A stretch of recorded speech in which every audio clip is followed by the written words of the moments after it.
Guitar Knobs, the guitars, gear, noise, and nonsense podcast, hosted today by these knobs. Tony Dudzik, Pick Guardian. Jared Brandon. In the house, no less. Live and in person. I'm right here. Jared is right there, sitting across from us, where he should be when he's here.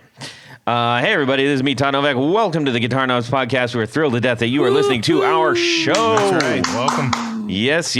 And that crazy person clapping in the background is our special guest. Who are you, special guest? Hi, from Atlanta, Georgia. This is Kenny Howes. How are you?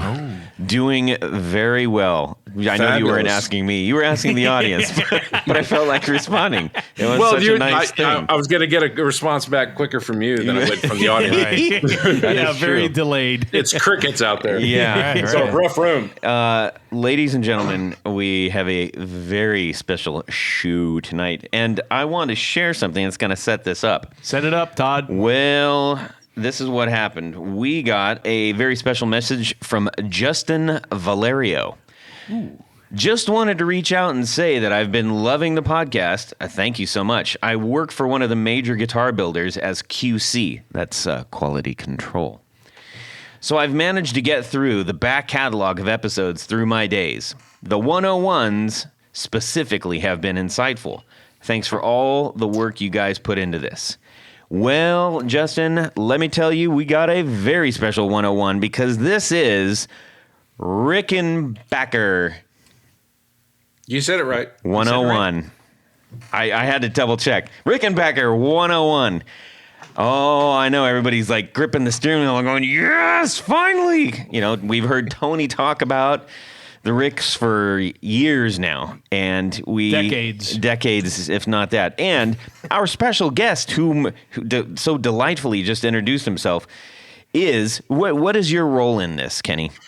Well, I have been playing almost exclusively Rickenbackers since the 1980s.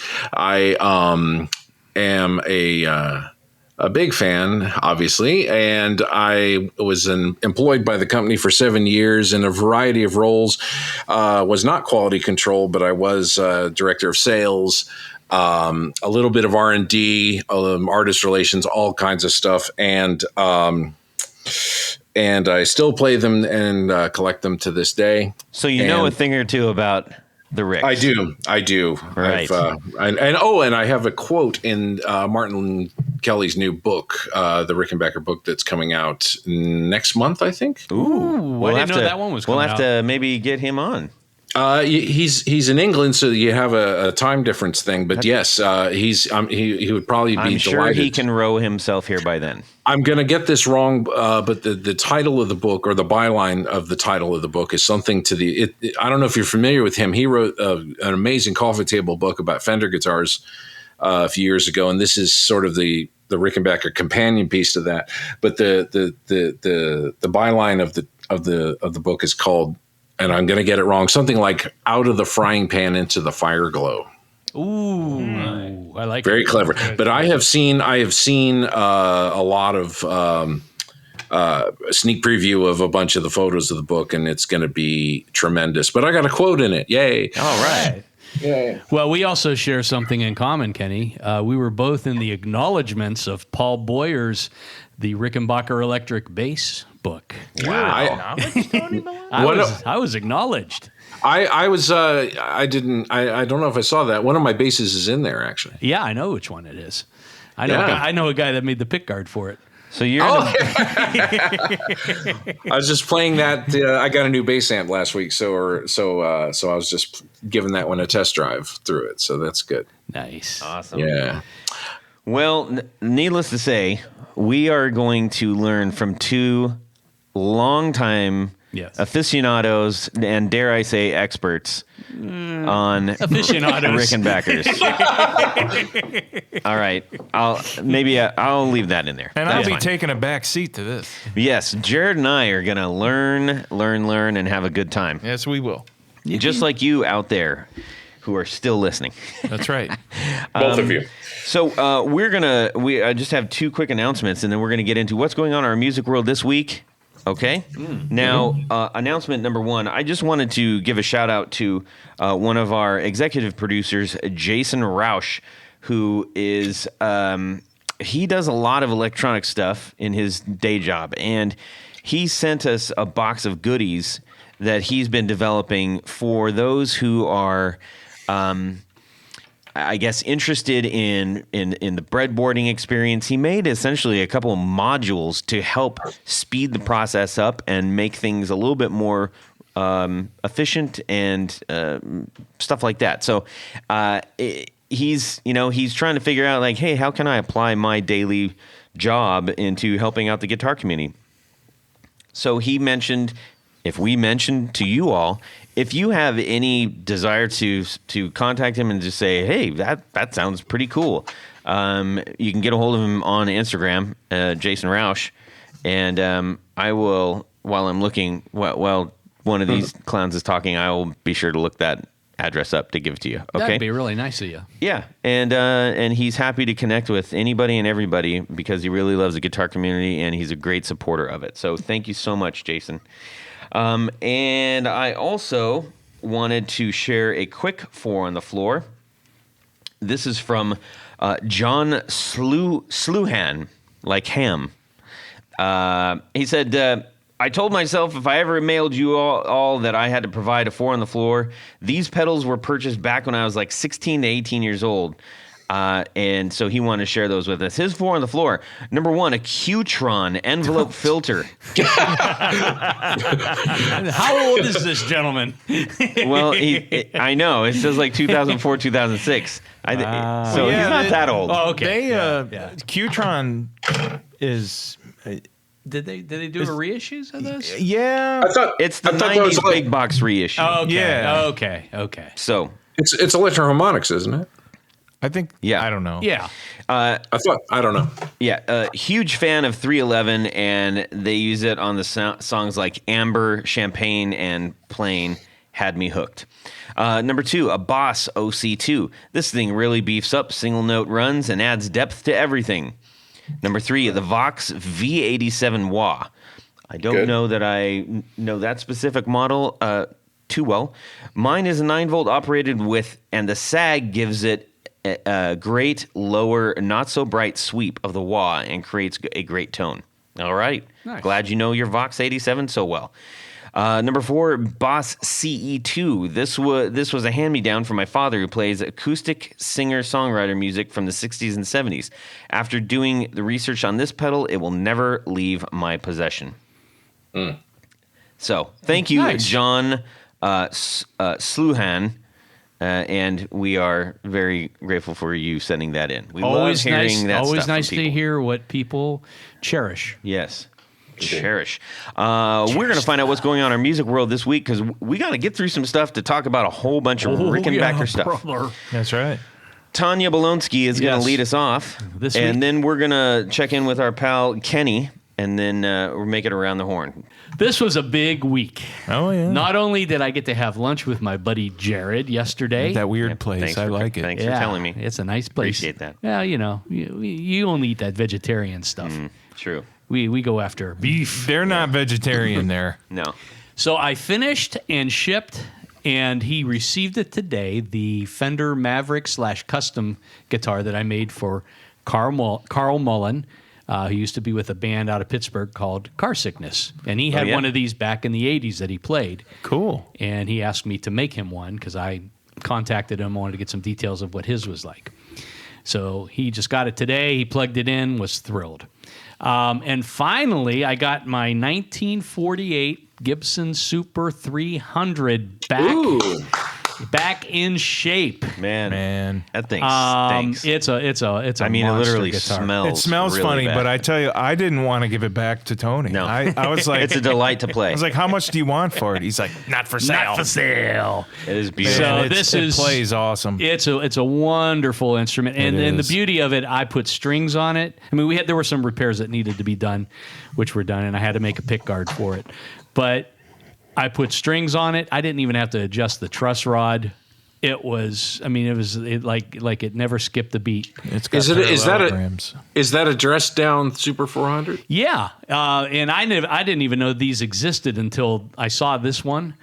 And basically, it was a less fancy Super 400. Basically, the construction's the same, scale, size, everything's the same. Well, it's got binding. It's got but beautiful the pick guard. Yeah, Super it's got 4 parallelograms. and the Super 4 has even more ornamentation and more figured wood, gold hardware. This had nickel hardware. And, I'd take that all day, man. That's a great guitar. Yeah. It is because it's not overly done. It's like a beautiful player that can be around forever. It's a 48. You should get your decal, Tony Baloney, and put it on the guitar. Like the old guys did. I'll just scratch it in the gold finish. No, the gold decals, like The gold decal. Yeah. Tony, I'll give you $850 for it. for a gold decal. That's $2 per number. As tempting as that is, Kenny. No, it plays great, and it really sounds warm loud sounding. too. It's loud. It's for monstrously loud for an F-hole guitar. Well, it's an Warm. 18-inch wide on the Yeah, lower it's a bout. big giant belly. It's a big It's boy. huge.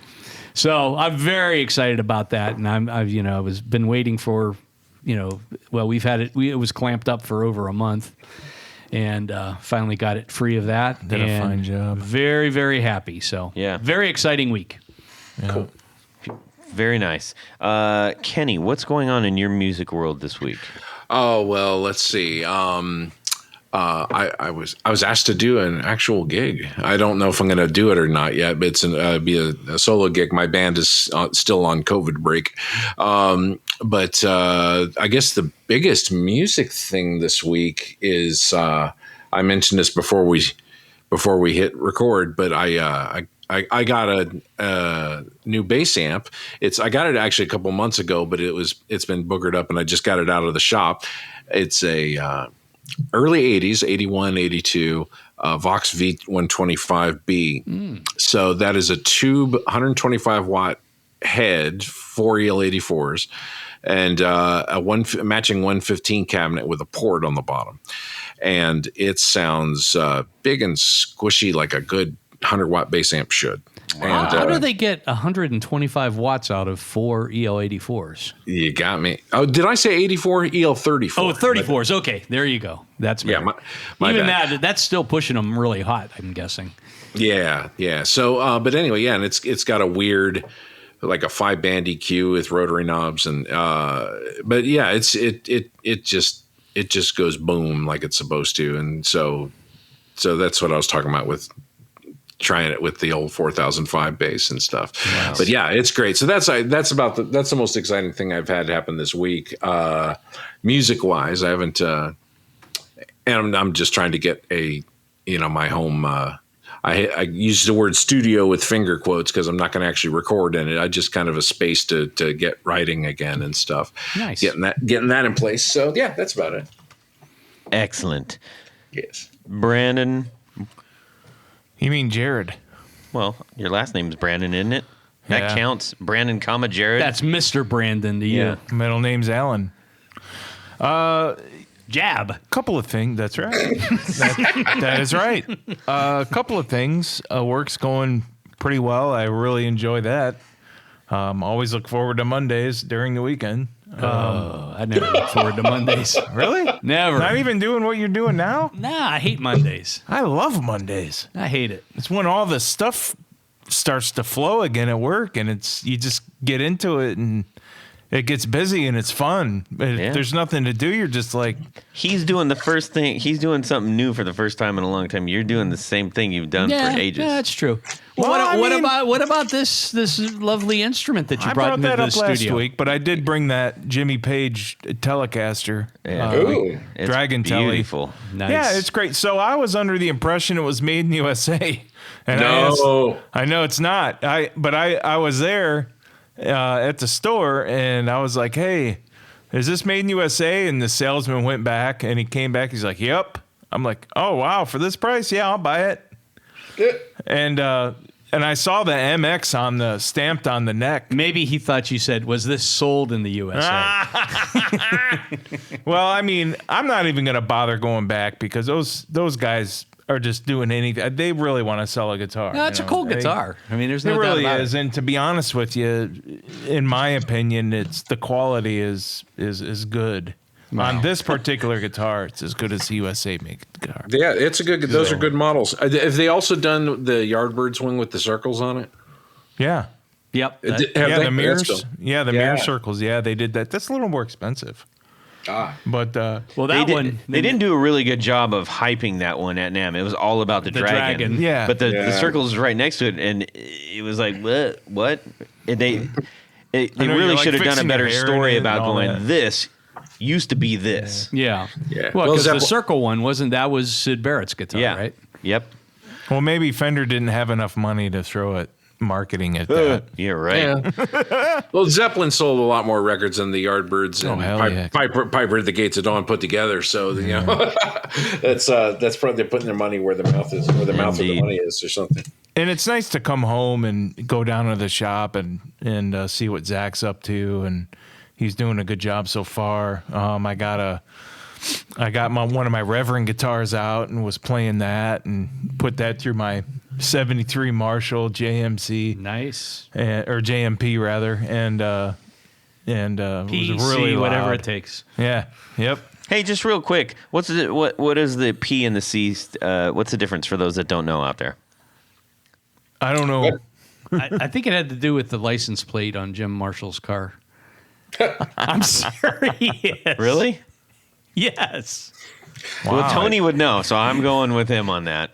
Yeah, I mean, I believe it. You had your picture with Jim, didn't you? I have several pictures. I think I know what your next fan mail is going to be. It's it's going to be a response the truth to that. about all that. Yeah. Well, and look, we don't know everything, everybody. Certainly I don't. Tony usually knows just about everything. But, sometimes we don't know, and we're guessing at it. We want fan reaction. We want people to tell us if we're Tell us wrong. what you think that is. I'll put $1 on it had to do with his license plate on his car. I want to know what's going on in your world, Todd. Well, I got to spend some good old fun time down with Chase Gullett at his guitar shop. I actually brought Vinny, my new custom one that he did for me down because he's wanted to shoot some pictures of it and stuff, and he happened to be hosting an amp builder there, who he's working on doing something. So or was checking out some amps, and it was just really fun because I got to put Vinny through like a handful of different amp models and we're blasting it, and it just sounded really good. And it's nice to be in that environment, just sitting in a guitar shop that's, stuff's being made. There's half-built guitars all over the place, and it was just really fun. All that stuff. I remember he was down for Summer NAMM, and he showed me what the space was currently and what he's going to do. And I'm not sure if he did it yet. But it's all did. Well, really, he showed me the layout and everything. I mean, he was so jazzed up about it. He's good to hear. He's a dreamer who puts his dreams into action, which I think is pretty special. Anyways, we need to check something out real quick. So I was down in my basement and I got a few pedals out and threw them on a board. So you literally threw them? Safely set them on a board, powered them up, and I had to hook them all together. I think I know what you might have used for that.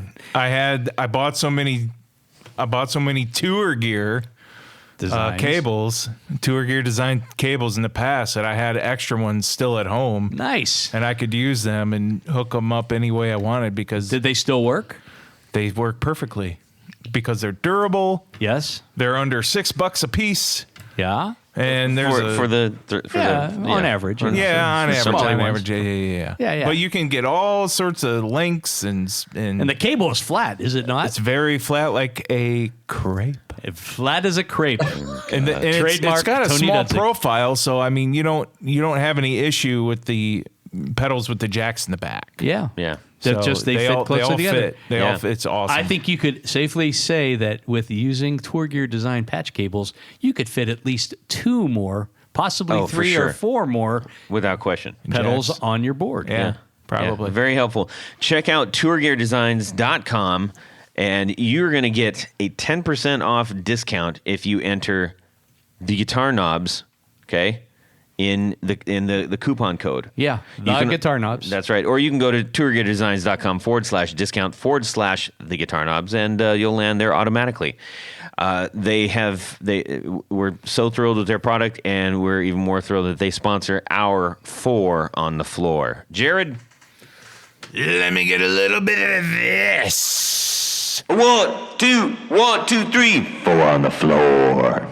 Kenny Howes, what is your 4 on the floor? So my go-to pedal for everything is a 70s MXR micro amp. And it's an early version with no light on it. And you know why? The battery lasts longer. There you go. I use it turned up all the way, so I know when it's on. And just use it for leads and then kick it off, and then I'm back to where I was. Are you exclusively a bass player? No, I'm a guitar player mostly. Okay. Are So you this is- exclusively a guitar player? That's what I meant to ask. Yeah, by bass player, he meant guitar player. He threw out a lot of bass stuff early at us. Yeah, you know, so. I'm primarily in my own band. I play guitar. Okay, gotcha. I'm also an organ player, but we'll come back to that. So that's MXR micro amp. Second is as dumb as it sounds, as a Boss TU2. Because you got to understand, I don't have a pedal board with a power supply and all that stuff. I have battery powered pedals on the floor. People forget about that. Oh, that's right. And my third one is not an actual pedal that you turn on and off, but one could consider it an effect, and that is the late great THD hot plate. I use Vox AC30 amps that don't have master volumes, and so the THD hot plate was a lifesaver for not killing everyone in the front row with an AC30. Is that an attenuator? That's right. Yeah. It's a power soak that hooks between the amp and the speakers, and it's on all the time when you use it.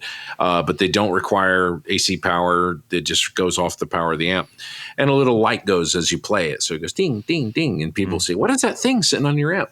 And then my fourth pedal, which I don't get to use very often, but when I do, it's there. Is again vintage. It's an Ibanez UE 405.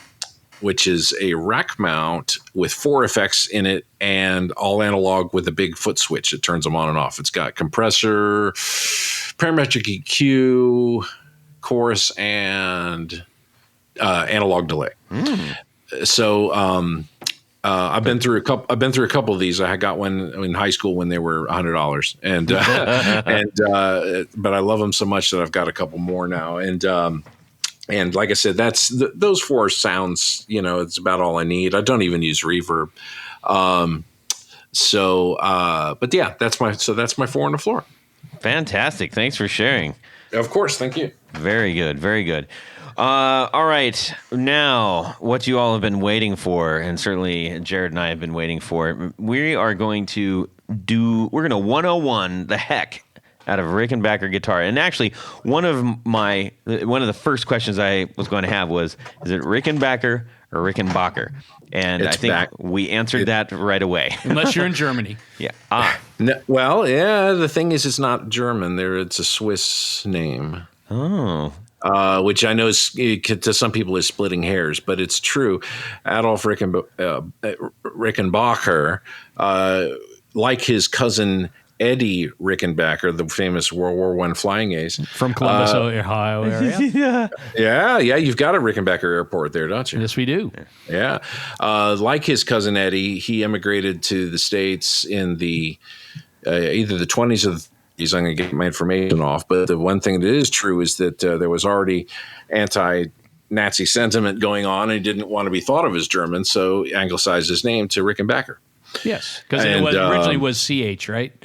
And then That's changed correct. It to CK. And that's right. And if you don't believe me, you can call the company in Santa Ana and hear the voice on the phone say, "Thank you for calling Rickenbacker." And you can also look on the website where they actually have a thing that says, "How do you pronounce the name of the company?" Very clever. Yes, indeed. And it's a common thing to say Bacher. I think a lot of rock stars I've met say that. A lot. Some of them it the right way. As John Hall, the owner of the company, once said, "It doesn't matter how you say it as long as you spell it right on the check." Well done. Well done. One of the things that I often wonder about this guitar, and from here on out, we'll just reference it as the Rick. Yeah. Fair enough. Fair enough. Just it's an hour-long show, folks. Let's call it the Acker. Yeah. No, terrible. What hole do you think? Careful. In the guitar market, did and or does the Rick fill? That's an interesting question, Tony. You sound like you were about I could hear you breathing He's just trying to get pork chop back up. I don't know that they were looking to fill a specific hole. I think they made a guitar. I mean, of course, they started off as kind of a lap steel company. Invented, I guess technically 30s? The first 20s, 30s. 1931. 31 was the frying pan. Yes, they invented again, as John has been known to say, with some qualification, they invented the electric guitar, and that is that George Beecham invented the pickup, and it was first put on the frying pan. The first frying pan guitar, which is made out of wood, is made of maple.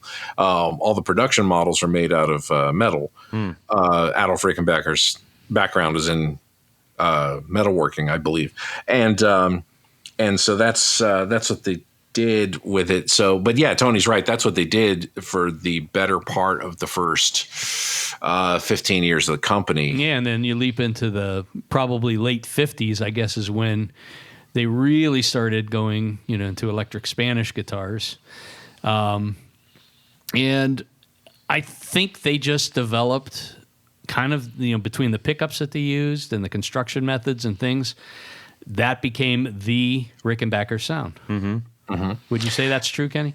Oh, absolutely. And they really took a corner, or turned a corner after Adolf sold the company to Francis Hall in the 50s, and I'm going to get the year wrong, but I want to say mid 50s, and it's really what we know of the classic Rick shapes is the handiwork of Roger Rosmeisel, who a lot of people know because of his Rick designs. And when he left Rick, he went to Fender and made some designs that were less popular.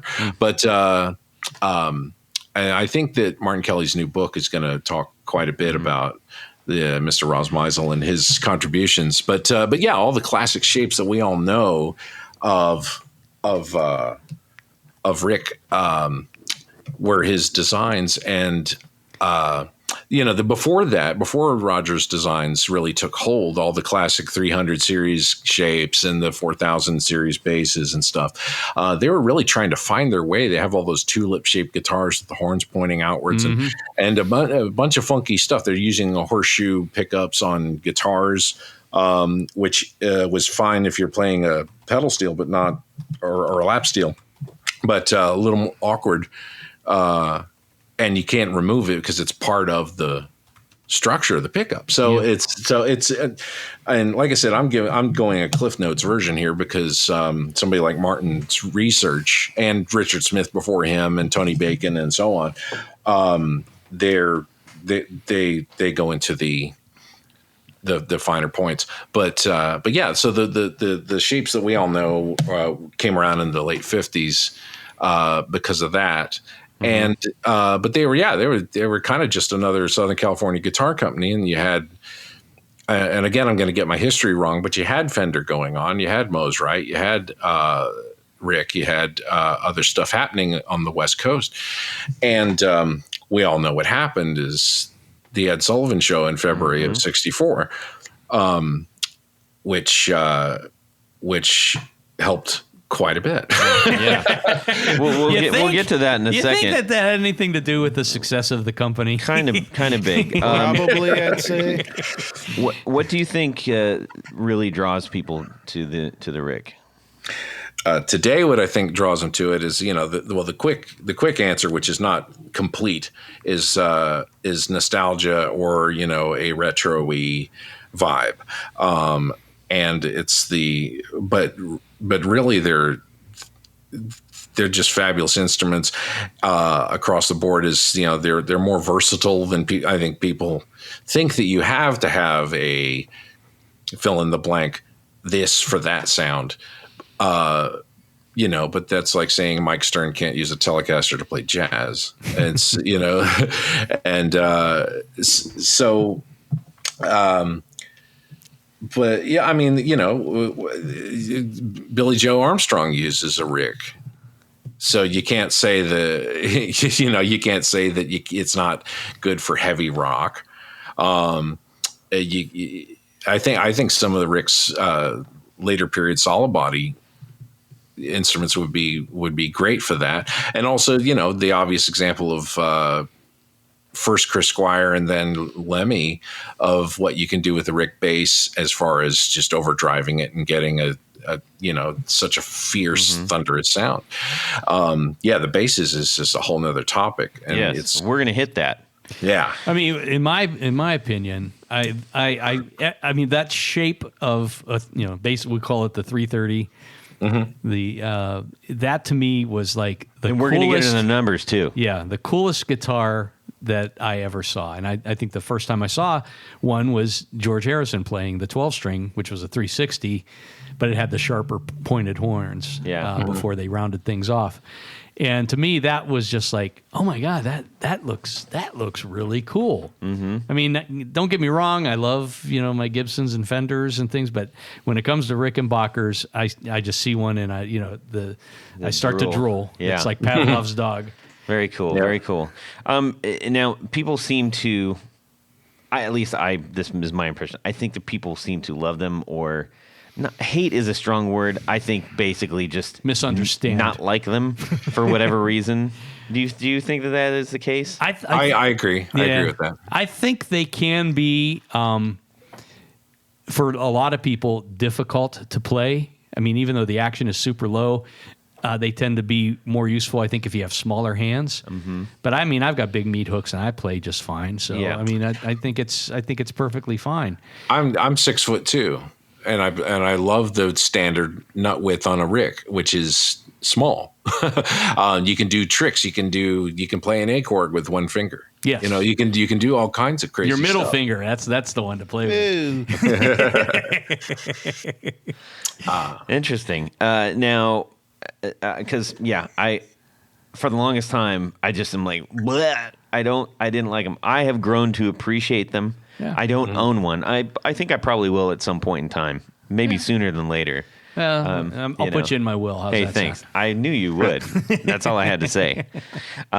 What do you think are the speaking of the why people love them or hate them, as two guys who do love them, what are the downsides of a Rick? I don't know that there is a downside. I mean, the construction is incredibly good. I don't think I've ever, unless somebody purposely, Pete Townsend one, I don't think I've ever seen a headstock break. Have you, Kenny? I have not, but it was direct abuse or neglect of something. Whoops, it fell over. It was not, but I've never seen one that it just kind of happened. Yeah, I mean, I think that they look like fragile guitars, though. Well, there is a thing. I mean, Pete Townsend went on record saying that, and that's part of why he was able to break the early ones so easily, because there is a difference in build. I won't say build quality, but there's a difference in construction between, say, I have a 330 from 1967, and then I have a couple from the late 80s. And the ones from the late 80s do feel more substantial. They made lots of changes. I think, I don't know this to be a fact, but it's nothing to prove me wrong, that the reason they went to a 2-octave neck on the guitars and the neck extends into, the fingerboard extends into the body a half an inch or a quarter inch, whatever it is to strengthen the neck joint, because old ones, they do feel a little bit like if you pushed it just enough that you could break the neck off with your bare hand. So the old ones do feel like it, but again, Pete Townsend, who's got more of a way with words than I do, said that they felt like violins. That they were like, there's still a thing of beauty, and you can still hit them hard, you can still strum them hard, you can still get, you can still play anyway, anyhow, anywhere on one, but that they are a little bit delicate. But that has definitely changed since then. Probably starting in the early to mid 70s, their guitars definitely have some more oomph. Now, I gig a lot around, just like a normal, I guess, band. You could say it's not like, semi-national, it's not national or anything like that. But obviously, I love music. I've been to a lot of shows. I've been to a lot of gigs. For as much as people recognize and potentially love these guitars, I have very rarely ever seen one on stage in a non-professional hand. Why do you think that is? I think that there's, I've been working music retail a long time, and I think that, and no offense to anyone out there who is of means, but I think that because they don't make instruments overseas and don't have, a fancy Jimmy Page model that's made in Mexico that is under $1,000, because they don't offer that sort of thing, that they wind up in the hands of collectors and folks who are strictly amateurs and don't play the local bars. And so that could be why. Once in a while you see someone that like myself, and I've done just as much sort of local band cover gigs as I have doing my own music and national touring and so on. But so I'm a bit of an exception, but yeah, you see him once in a while. You see a well-worn Rick, but yeah, there are people that buy them to hang on the wall. And let's face it, there's just not as many of them out there as there are Gibsons and Fenders and all of the others. I mean, I'm not even talking about of production, like vintage ones. I'm talking, Yeah. Yeah. I mean, and I guess in a lot of people's eyes, it's kind of a one-trick pony. But I mean, Ricks to me have a very unique sound, and I don't think it's easily replicated by any other guitar. I agree with that. Do you think that's due to the construction, or just the electronics, or both, or what? Both. Well, the electronics, once you get into the knobs and switches, we're gonna. Well, they're. I mean, all that stuff is fairly standard. Their pickups are definitely unique, especially what they call the toaster pickup, which is the chrome one with the two black lines going across the top. Looks like it's the top of a toaster.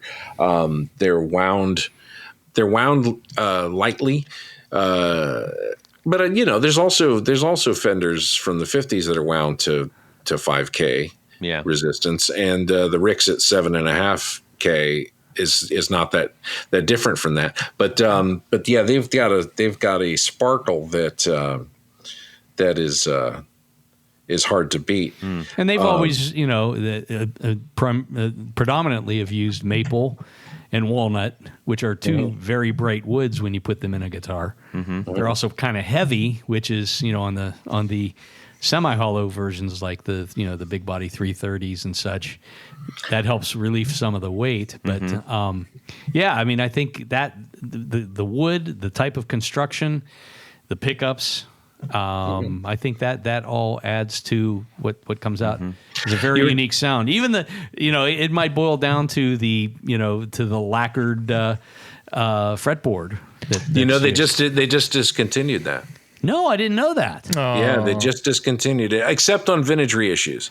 Vintage reissues will still have that feature, but they on the standard models, I think all the way across the board. I know they started on the basses, and I think now they're doing it on the guitars, where they're leaving the fingerboard unlacquered. Wow, I did not know that. Yeah, That's and I have a vintage Rick that I refretted a few years ago, and I left the fingerboard unlacquered because I had to plane the fretboard down, and it was just going to be too much trouble to match it up, to match up the clear coat, and so I just left it, and it's fine. Yeah. I played. One nice thing about getting to work there is I got to play some, for lack of a better word, celebrity guitars, and the main 360 Jeklo that Peter Buck from REM uses and has used since 1980 or whenever he bought it, was refretted with jumbo frets and has an unlacquered fingerboard, and it feels amazing. And he uses 13 gauge strings. Oh my gosh. Yeah. It feels like you're playing an acoustic. Stevie Ray Vaughan wouldn't even want to play that. Yeah, I mean, and well, Peter's style is not one where he bends a lot, at least not on that instrument. But yeah, it was instant REM when he plugged it in. He also had some other stuff. He had an alembic, I think it was an alembic made floating bridge. Which looked just like a Rick bridge, but it was made of brass, and a brass nut. Huh. So that was an interesting guitar. That's the one that got stolen in Scandinavia someplace, and they got it back. Was that the mud flap sticker one? Yeah, with the mud flap Tammy sticker on it. I that's the guitar I played, and it was nice because I was asked to hold on to that guitar for a couple days, and so I took it home and took a bunch of pictures of it and went, I've got Peter's guitar, and then shipped it to him. And so when that guitar was stolen at a backstage at an REM show, I sent all my pictures over to their equipment manager and said, here, if this helps with identifying it or whatever. And whoever stole it asked for a ransom and got it back. They got the guitar back like 10 days later or something.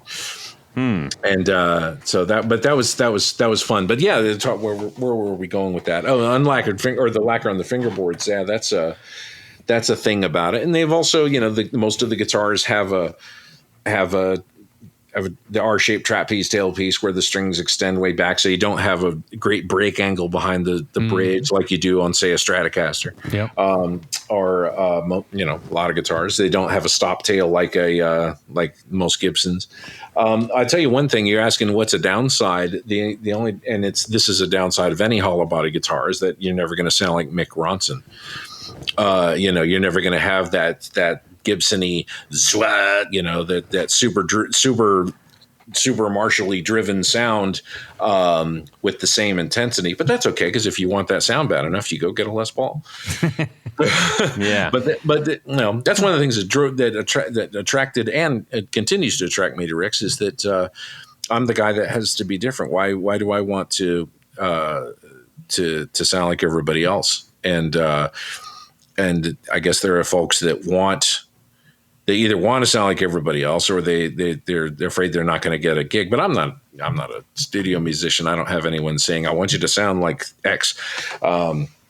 So I'm not as concerned with that. Well, you brought up. We're kind of heading down the path of some of the particulars, and I think that is where things do get interesting, especially aside from the shape and the sound of the Rick, and so we've got a couple lightning questions regarding the unique aspects of the Rickenbacker guitar. So guitar or bass? Well, we'll hit them both. How about that? All right. Because the bass is obviously a huge portion of that. Right now, we've been touching on the guitar at a higher level, guitar as in the whole span. For the pickups, we started to get into the toaster pickups, and then there's the high gain. Tony and or Jared, you want to jump in on that? I think Tony actually knows a little more about the pickups than I do. I mean, I've repaired them in the past, the old original ones. Yeah, they're the quarter-inch cylinder, quarter-inch Elnico magnets. Magnets, yeah. And so the toasters underneath the toaster stripes and the metal cover, you'll have 6 quarter-inch Elnico magnets with roughly glued up into the plastic. Yeah, pretty much. And and one of the interesting things, and Curtis Novak told me about this, is that the neck pickups, especially in the late 50s, early 60s, had shorter magnets and the bridge pickups had longer magnets. So the magnets would stick down below the bottom of the coils, which raises the magnetic field for the bridge pickup. The high gains, on the other hand, I think were in response to, the changing times of, people wanting more output and things like that. So they're full ceramic magnet versions. Actually, a rubberized magnet. Rubberized magnet. Okay. It's like a particle board of magnets, as I understand it, is that they a bunch of pieces of magnet melded with some form of rubber. Yeah. Again, I'm probably gonna get my technical stuff wrong, but that's what the high gains are made of. Very cost effective. So those, when you look at them, so the toasters were relatively low output, single coil. The high gains are almost double, I guess, if you measure 12K. them out. And so 12K-ish. they're a little louder, probably because of the output, a little bit darker. And then, of course, we won't even get into. They also made a humbucker version, and then there are some other oddball pickups. But I think primarily what you'll see on both guitars and basses are, in the neck position, at least on a bass, you either have a toaster or a high gain. The bridge position, they've used several versions, and one of was the horseshoe, which was a direct carryover from the lap steel days. And then they've kind of modified that, and they made the mount look similar to like the horseshoe magnet, but using the high gain pickups. So, so in terms of that, I don't know. That's just kind of a real basic primer. Kenny, do you have anything to add to that? Well, it sounds like, again, it sounds like we're heading down this rabbit hole, so I can go there. So, a lot of people, if I put a Rick in their hands, the first thing they do with the guitars is go. The first thing they do is say, "What does this little tiny knob do?" So, to give you a quick overview, most Rick guitars, solid body or hollow body, have a volume and tone for each pickup and a 3-way switch. There is an additional smaller, an additional pot with a smaller knob on it that is called the blend knob. What the blend knob actually is a secondary volume control for the neck pickup. And what the way it works is, if you've got the pickup selector on the bridge pickup, it's full on bridge pickup all the time. You put it in the middle position and you can blend the neck pickup in and out with the full on bridge position. And then when you put it on the toggle switch on the neck pickup, again, it acts as a secondary volume control that doesn't short out. It does not close all the way.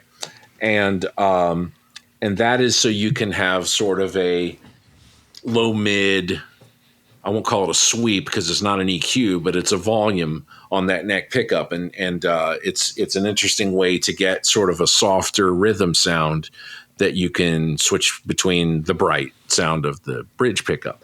And where this comes into play with Ricco sound. Are we ready to talk about Ricco sound? Let's talk Ricco sound. All right. Ricco sound. So Ricco sound was developed contrary to what Chris Squire thinks, because he was mistaken and thought that he invented it. but he did not. It is around is starting on Ricks made in the 50s during the late 50s craze of stereo. And we all know about various experiments with stereo in electric guitars from that time frame. And Rickenbacker's contribution to that is Ricco sound, which is a second jack on your guitar that if you plug in the standard jack, your guitar operates like normal. If you plug into Ricco sound, you have to use a stereo quarter-inch going into it, which would then split off to two different signals. So if you will, a left and a right.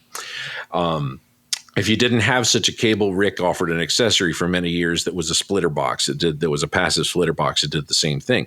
So you'd run Ricco sound out of the special jack, into this little box, which had 2 1/4-inch jacks on it, and then out of those into either 2 channels of the same amp or preferably 2 different amps spread across the room from each other. Now each pickup, if it's a 2 pickup guitar, now each pickup has its own amp. Wow. And you can switch between them on the guitar. And that's cool. it is cool. And so now the little blend knob still has the same function, but you can kind of turn one of your amps up and down from the guitar that you could with your volume knob as well. But it's sort of like describing color.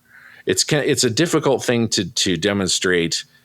I mean, I have a guitar sitting here, but of course we're not in stereo, so I can't really demonstrate it. But it's an interesting way to go. So you can do some stage tricks with that.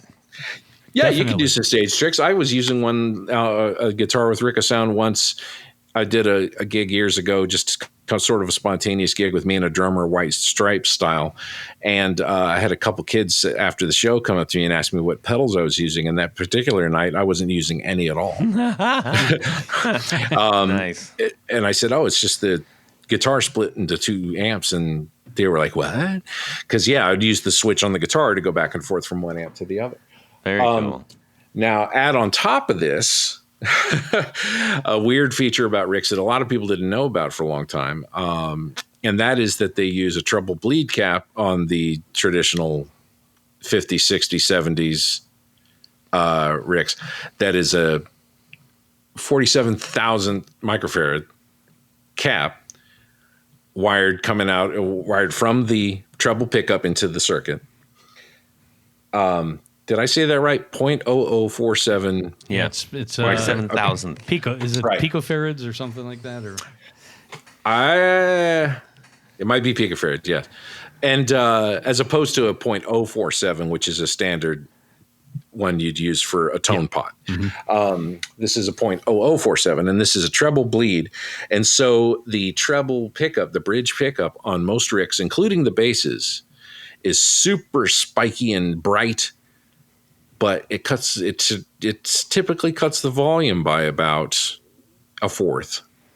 So when a lot of people figured this out, they would just go in and put a shunt, or they would just cut the thing out and replace it with a wire. Then while I was working there, I was there from 2003 to 2010, and during that time, somebody discovered that they liked the 4001s from the 70s that had this feature, but they also like the 4003s of current day, which bypass this. So now there's a switch. So now there's a push-pull switch on. Yeah. So you can switch between the 2 sounds. And I've rigged that into a couple of my guitars. I have a 12-string sitting here in front of me that it's turned off right now, but I have the push-pull on there that brings the treble bleed cap in and out. Nice. so since we're talking about basses at this point, do you want to talk a little about? The original 4000 bass that came out in the late 50s only had a bridge pickup. That's right. And which seems kind of unusual or counterintuitive to what a bass player generally likes to hear, which is kind of that thumpy neck position. Yes, but think about a Fender Precision bass. Yeah. Yeah, that's true. It's in the middle. Nice there. one, Tony. Well, like I said, most people just like to use the bridge position. Yeah. There's all kinds of people playing like those. Yeah. Well, even if I'm trying to picture a Fender Jazz bass in my head, because it's got pickups pretty far back on the body as well. Mm-hmm. But I had a Rick bass that I had wired up with just one pickup for a period, and it was still pretty thumpy. It's not as boomy as the traditional Rick neck pickup on a bass, but it's pretty good. Well, I want to make sure that I got a bunch more stuff for the guitar. I want to save the bass section. Okay, that's fine. Sure. So here's a couple more questions for the guitar. We were talking about the lacquered neck. Mm-hmm. It's one of the few I think that are kind of really known for that. Well, rosewood wise, yeah. Other than Fender maple necks. Yeah, but even the Fender maple necks don't seem as lacquery as like the ones. We've looked at a couple of yours, Tony. I was like, wow, it's like it's on there pretty good. It's on there. There's a lot of it. Yeah. And how does that affect the sound? I don't know if it affects the sound so much as the feel. What do you think, Tony? I think it's feel. Okay. I mean, that to me has always been the difference. And I mean, I think isn't it a lot more work to do that? Or I think it's a lot more work because after you coat the frets and the fretboard, you have to scrape back. Right, and then you got to polish it all up and everything. Yeah, I mean, it's probably. I wonder what the original purpose of that might have been. They like I don't know. Shiny wood. Shiny and to protect it on some level. I'm not sure. Yeah, maybe so. Or they didn't Easier have tape to clean back the then. grind off? I don't know. It is easier to clean the grind. Yeah. It's much easier. You take the Clean the strings grind. off and you guitar polish on the fingerboard just like the rest of the guitar. It's great. Well, Grind then comes speaking right of the fingerboard, was the Rick the first ones to use the shark fin style inlay? Do you think? It predates Grover Jackson's examples by 20 years or more. Easily, So yeah. it probably was. And they used to extend in the 50s when they first introduced it. The triangle extended all the way to the edges of the fingerboard. And it was only on bound necks. You didn't do it on. They didn't show it on unbound necks. And then I don't know. Maybe they had some complaints at some point about maybe they had some of the inlays fell out or something. I don't know why they did it, but for many years they changed to the kind that does not quite extend all the way to the edges. That it went. You know what I'm talking about, I suppose, where the triangle does not extend all the way to the edges. A true inlay with a full wood border around it. Mm-hmm. Right. And they were poured in. They were poured in with some sort of Really? Yeah. Now I believe that they are they're cut on a laser machine and laid in. And the ones in the 60s, the cherished crushed pearl inlays was I believe that was poured in as well and then scraped off. Wasn't that fish eyes or something or fish? What? There was some. I seem to remember there was scales or I can believe fish scales. It does have something to. I'm not making this up. It did have something to do with Japan. Like it was the carp the scales. stuff Those are huge. Was made. It was imported somehow, and I don't know. I can't remember. I know you can get some material now that is a very close match to that, but you couldn't for a long time. Wow, that's weird. But yeah, it's a beautiful look. And now, like I said, now because they're using a stronger material that is an actual thing that's cut out on a laser machine, now they're inlaid again and go all the way to the edges of the fingerboard. That was also reintroduced when I was working there. Yeah, interesting. Yeah. How about the? We talked briefly about the wood, but I think that is a big deal with these guitars. Oh yeah. How about the wood? Just hit that. Maple, walnut, rosewood. Maple, walnut, rosewood is in what order? Where are we talking about? Body and neck are usually laminated, or the necks are usually laminated walnut and maple. The bodies generally are made from maple. Okay. And the semi-hollows are scooped out from the back, and a piece is placed behind it, kind of like that's what Ross Meisel did, at Fender with the Fender Tele thin lines. Mm-hmm. Same deal. They're scooped out and glued a flat piece glued on the back. Right out. Scoop it out. Okay. One of the interesting things I think that people often overlook is I think Rickenbacker was one of the early neck through body adopters, especially on their solid body instruments with between the basses and some of the like the 400 series models. Yeah, the 600s, the 610s, the 620, 660 that they make now, those are all neck throughs. Yeah. you're talking about, Tony, you have mentioned before the F holes in the Ricks. Right. So what we typically would say, the slash F hole. Right. There was also a series, And that's basically like a very slender curved triangle kind of thing. It looks like a crescendo mark in music. or comma, or some people have described it that way. Yeah. But there was a period of time in the 60s, and they're known as Rose Morris exports, that they used a standard F-hole. So, what we would typically see on an F-hole instrument. Mm-hmm. And I think that was just the spec that Rose Morris said. Wasn't that right, Kenny? That's correct. They were, the English still being very traditional in their,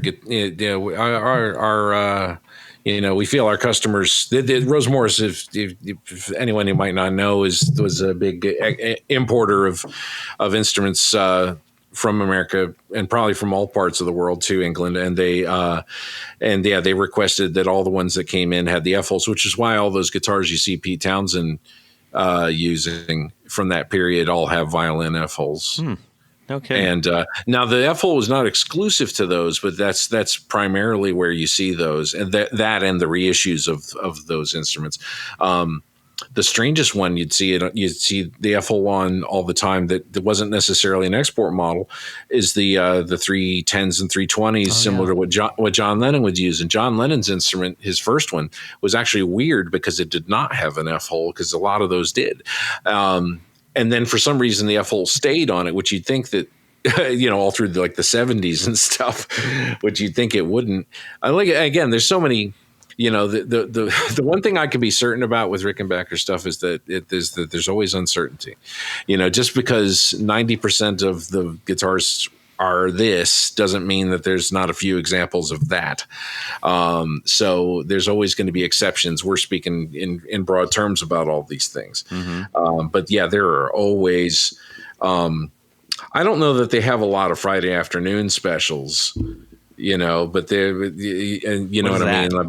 Oh, you never heard that term? That's a joke for something was in it. The guys are in a hurry to go home on Friday afternoon, and they make one sloppy because they want to go home. I don't think they have a lot of those, but once in a while you see something that's totally legit, totally stocks from top to bottom, and it's got the wrong tailpiece on it. It just happens. It just happens sometimes. Interesting. So yeah, I mean, if someone told me I've got a Rick that's got this feature and that feature and it didn't sound right, I'd want to look at it before going, well, you don't know what you're talking about. Yeah. Now you mentioned we've dropped a lot of numbers, a lot of math going on in the Rickenbacker world. Can you explain, either you or Tony, want to explain the numbering system because it's a little confusing for those who don't know all about it. Well, yeah, I guess it is a little confusing. I mean, what would you I got the basics of it, which is there's a series starts with one number, and then it's either, so for example, a 300 series as an example, or a something thousand series. The thousands are all the basses and the hundreds are all the guitars. Okay. The 400 series, just going over this in my head because I didn't prep. Guitars.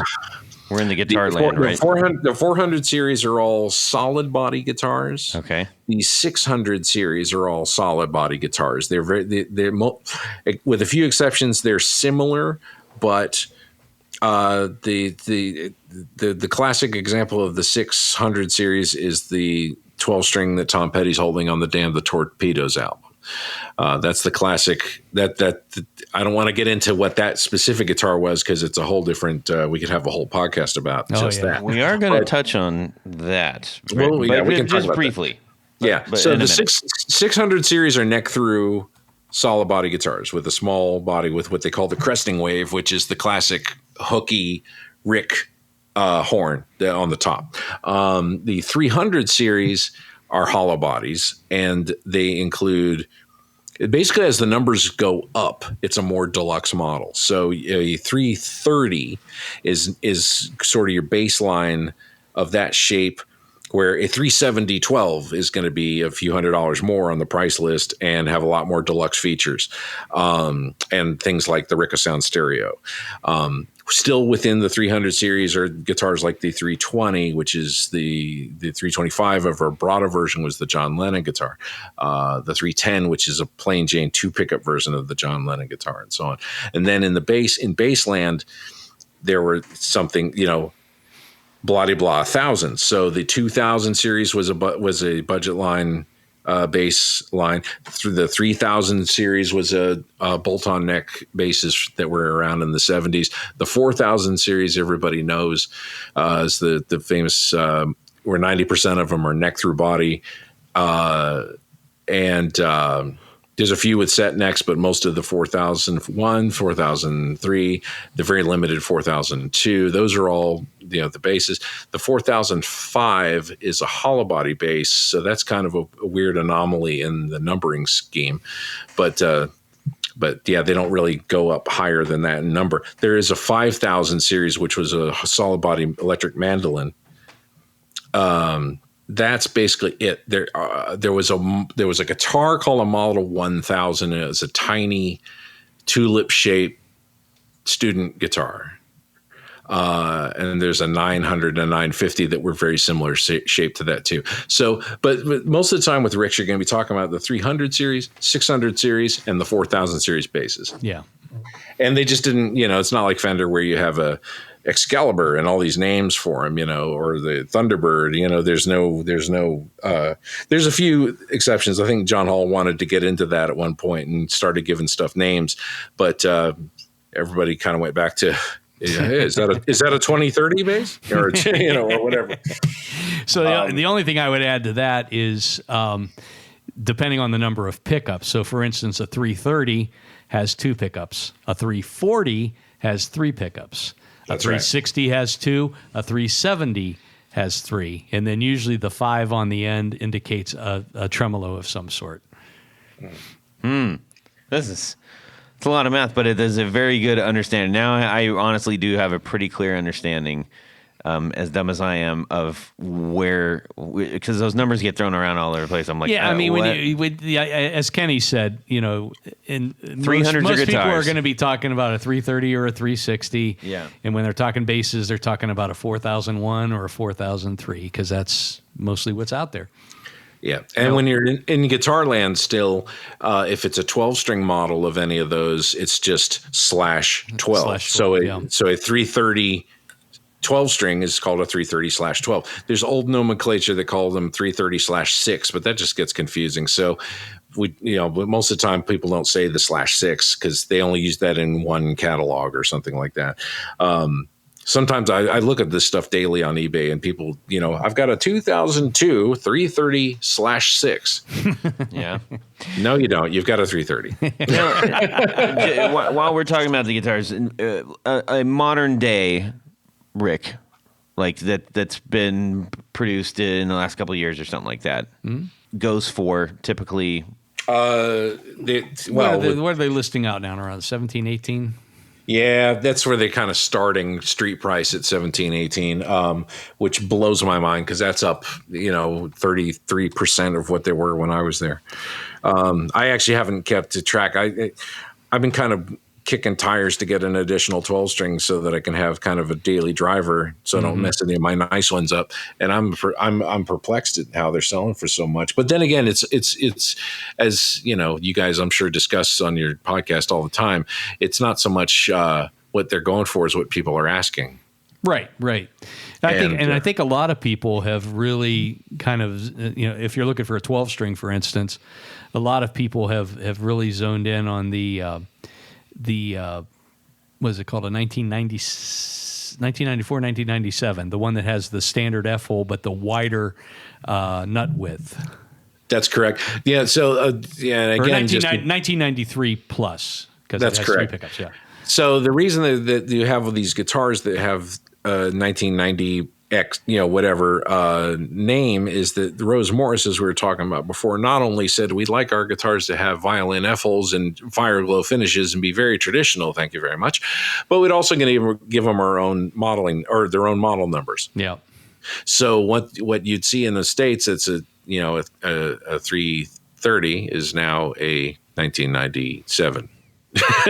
And so that's that level of detail I don't want to get into because I don't want to confuse your listeners or our host. Now, a vintage one might. What is this? What is sort of? That's the thing. I think the vintage market for Rickenbackers, I think they're greatly undervalued. Okay. I mean, but what is the year? Okay, so like we know that there are a couple years of like a Les Paul. There's like those are the ones that people tend to go for whatever reason. We won't get into that. Is there a specific years or models that are the most highly sought after by your average collector? Yeah, well, the 60s is the easy answer, but the thing is, Rick doesn't have a CBS period. They don't have a. I'm going to get it wrong. What's the Norland period? They don't have any of that. They've been Nashville and Bozeman, if you will, forever. They've been made in the same, if not in the same building, they were made on the same street in Santa Ana, California, since the late 50s. And I'm not kidding. The factory where I worked is down the street and around the corner from where the factory and offices were back then. So there's periods that are a little bit less desirable, but it's a feel thing. If I have right in front of me here a 1981 370 12 string.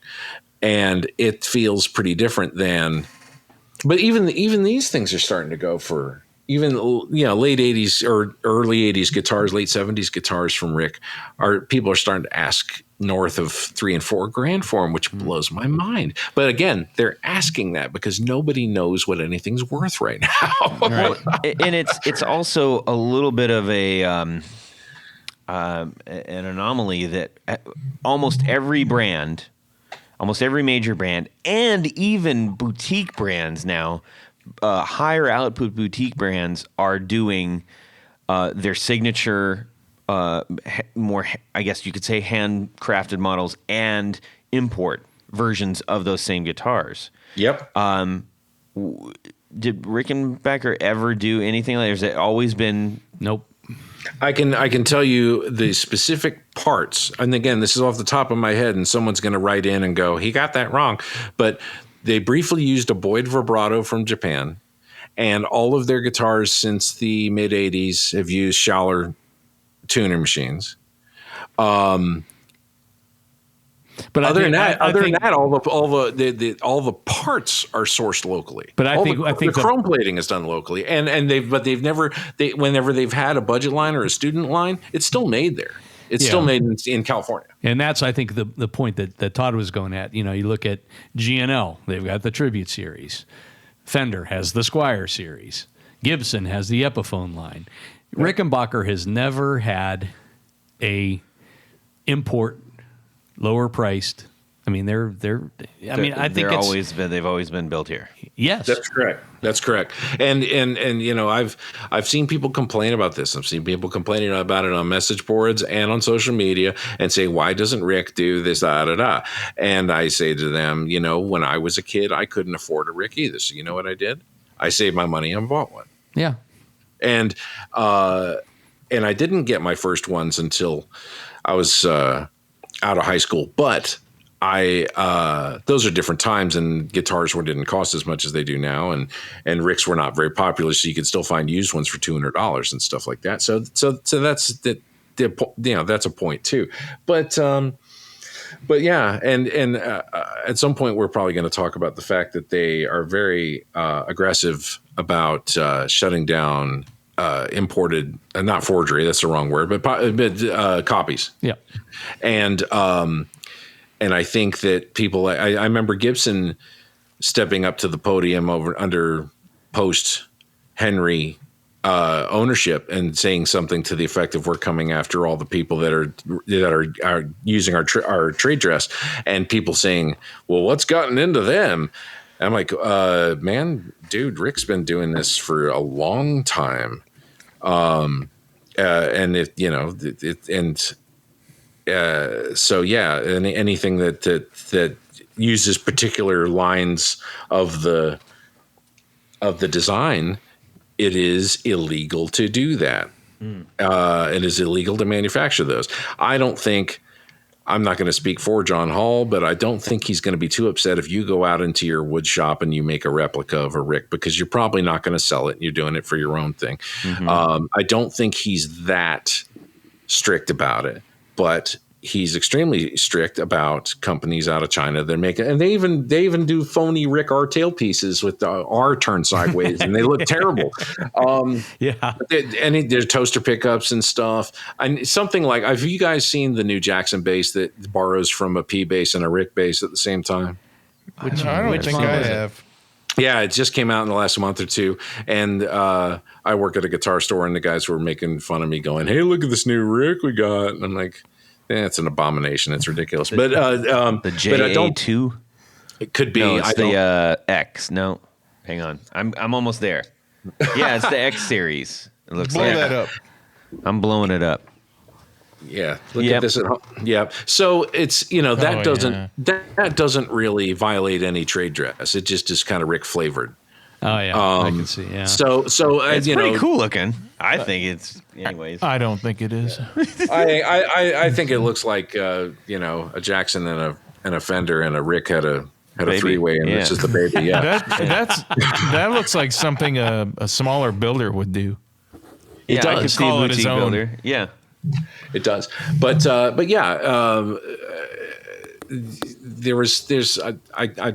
the names of the companies are eluding me, and it wouldn't be cool to talk about it anyway. But yeah, it's a thing, and but yeah, I think it would lessen the brand to have an import line, and I think that John's family, who are slowly taking the wheel, are going to keep the tradition. I sure hope so. Yeah, that sounds solid. Now, something that we mentioned before, we're going to kind of maybe transition a little bit out of like the specific and the parts and blah, blah, blah. I feel like my connection to the Rick is through Tom Petty's Damn the Torpedoes. Mm-hmm.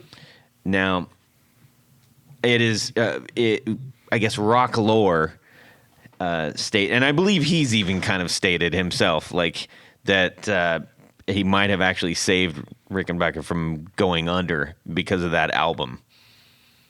I think Chris Squire's contribution at that point would overshadow that. Well, it's a known fact that Rick was keeping the lights on in the 70s with the 4001 bass, which not just Chris Squire, because he used a slightly different model, but every band in the 70s. If you watch a rerun of Midnight Special or Don Kirshner's Rock Concert or anything, all genres, didn't matter if it's a hard rock band or a soft rock band or a yacht rock band, everybody's using a Rick bass, and they were outselling the guitars probably 4-1 or something. Yeah, well, that's actually a good point, because I was just about to ask, at what point did the Rick bass really become so iconic? Well, Paul McCartney had one, but I don't think they're that iconic at that point, because first of all, he didn't tour with it. That's technically not true. They had it on stage as a spare, but he didn't use the Rick bass exclusively until Sgt. Pepper, at which point they're just doing the occasional TV spot, and they're not touring. And Rick basses from the 60s are nowhere to be found. I have seen so few of them, and the rest are at Vincent Gallo's house. Do you guys know about that? Vincent's an actor director who collects Rick basses, and he's got rooms full of them. Yeah, I'm familiar with Vincent Gallo, but I didn't know that he had a penchant for Rick basses. Oh yeah, wild. He's got many. But that's, I'm sorry, Vincent, if you're listening to this, I'm just kidding, but it is a joke that all those 60s Rick basses are at Vincent Gallo's. So at some point, so I'm really thinking it's the 70s. I mean, because you had Geddy Lee, you had Lemmy wasn't till the end of the 70s, really. That's right. He was in Windhawk for. Was he playing that in Windhawk? I think Hawkwind was the Windhawk. Hawkwind. Windhawk was the cover band. Yeah. the tribute band. Yeah. But and then McCartney started playing in Wings. Same bass. Yeah. Same bass he played in the Beatles. Yeah. And then, from that point, Chris Squire with Yes. And I think a lot of people that it was almost positioned. Well, Paul Simonon played one too for a while. Yeah. Yeah, he did. And Morris Gibb and Roger Glover. And there's just the list goes on and on and on of and it still got used in prog rock because of its sound, which is funny because Paul McCartney never used that sound. He used the flat wound tone knob off thump. Yeah, I'd listen to you if you watch Wings Over America, rock, whatever it's called, the rock show video of Wings at the height of their powers, and he's playing silly love songs in that thing, and it sounds like a bass trombone. It's it's a great sound. I've been trying to get that sound for 25 years. I can't get it. Well, I mean, let's face it, the Rick bass has just so much character. Yeah, but unlike the standard, like a Fender P bass or any of the other basses you want to throw out there at that time, this is it's a thin body bass. It's not massive. It's not like the big giant heavy anchor, so to speak. They can be pretty heavy. Is that the hardware then? I'm just talking about the wood. I mean, it's a pretty thin body guitar comparatively. I agree that generally speaking, they're a little lighter weight as far as picking it up than certain precision basses from that time. But the nice thing about it, because they are bright, they are made of mostly maple, and they do have the bright high-end sound because of the circuitry and so on. But the nice thing about that is that it takes fuzz really good. So that's why you have Lemmy and Al Cisneros and people like that use them in that way. So they're kind of like a big guitar, and that works really well too. So they're ridiculously diverse. Now, why does it take fuzz so well again? Can you explain? Oh, just because it's got a great snappy high end, and so you put that through a Marshall guitar amp like Lemmy did, and I don't know. Someone's going to know better than I will if Lemmy used a lot of pedals. I don't think so. I think he just turned the amp up as far as he could. Pretty sure. Have you guys any of you guys ever seen Motorhead? Not live. I never got to see him live. No. I got to John Hall's son Ben, who is the factory manager now at Rickenbacker. He and I think Ben's wife went to see Motorhead at their invitation one time in Orange County, and we had to do a bass swap with him. We gave him a spare, and he gave us one to work on or something like that, because we would do little touch ups on people's instruments. He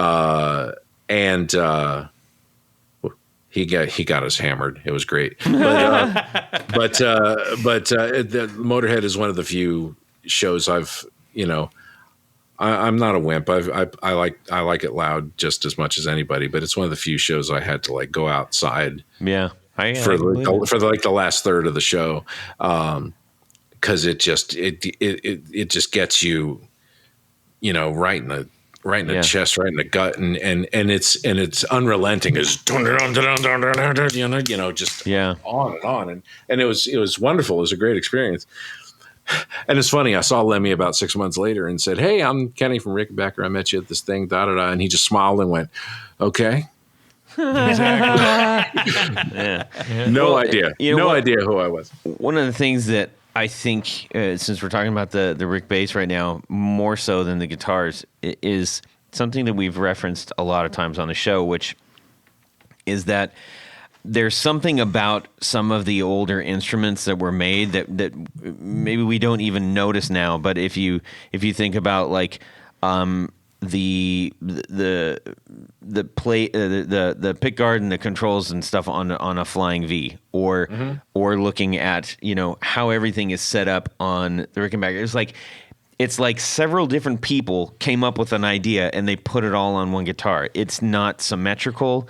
The angles don't work. The curves don't necessarily follow exactly. There's the asymmetric quality to a lot of it is just off enough, and it makes it super interesting visually, I think, anyways. Yeah. I never thought about that with the flying V guard, but I see your point. And there's things like that I see on rigs from time to time. And some of it is that the parts are mismatched because they're using up the last of last year's batch, and we just got the new batch in, but we need to use up these old pieces of plastic first, and whatever. That's what I'm saying. That there's always with rigs, there are always some minor inconsistencies like that make them individual. Yeah. Well, and like the giant plate metal giant thing, pickup guard cover thing on the back of the rig, and then the tiny little guy on the front on the bass.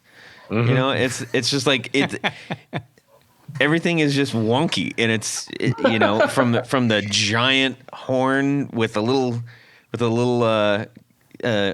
extra bit at the end. I don't know. It's just it's funny because I think a lot of builders now.